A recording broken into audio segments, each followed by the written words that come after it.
For today's activity, we are going to put up a birdhouse to provide shelter for our native Kentucky bird species. As you see, this birdhouse has already been put together.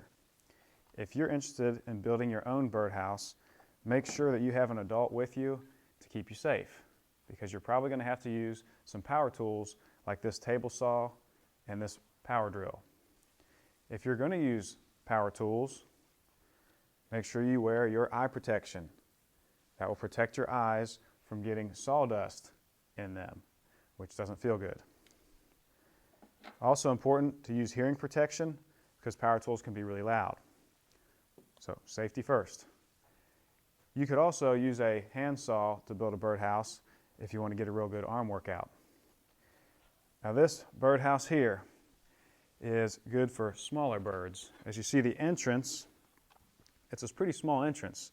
This entrance measures about 1 1/4 inches across, so 1 1/4 inches in diameter.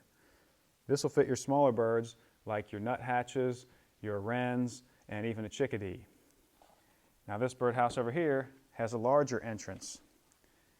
This entrance measures about 3 inches across, so 3 inches in diameter.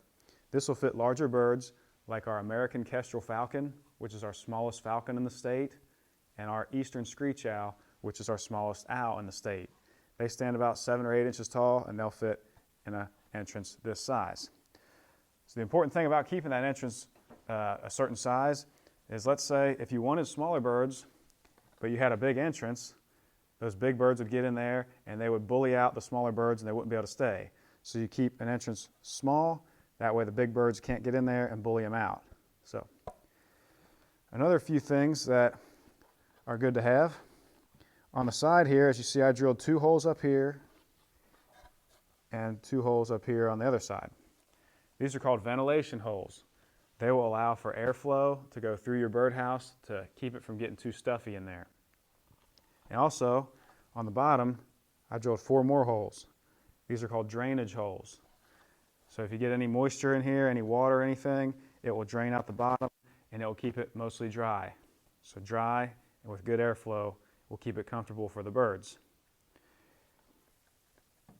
You can go on Google and type in birdhouse blueprints, and it will give you all sorts of different directions for different types and sizes of birdhouses, whichever one you may choose.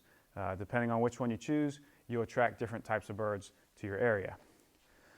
So this one here is ready to hang up, so we're going to head outside and hang it on up. So come with me. Okay, here we are ready to hang our birdhouse. I've chosen this post right outside the Camp Wallace Nature Center, and we're going to hang our birdhouse facing to the east.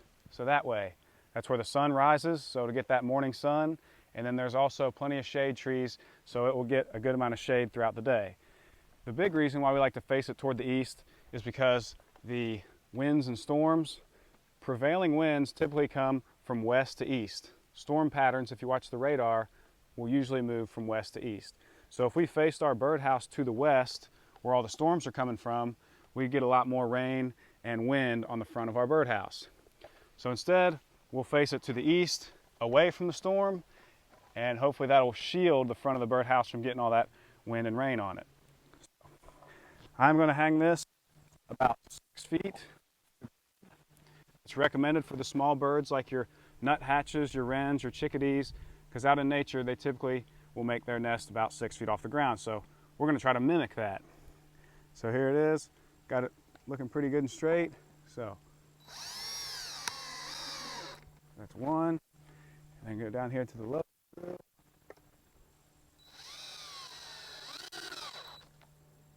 That's 2. All right, looks good, looks straight, sturdy. So that should last quite a while. So we've now provided habitat for our native Kentucky birds, and it'll be exciting to see which bird chooses this house. Thank you very much.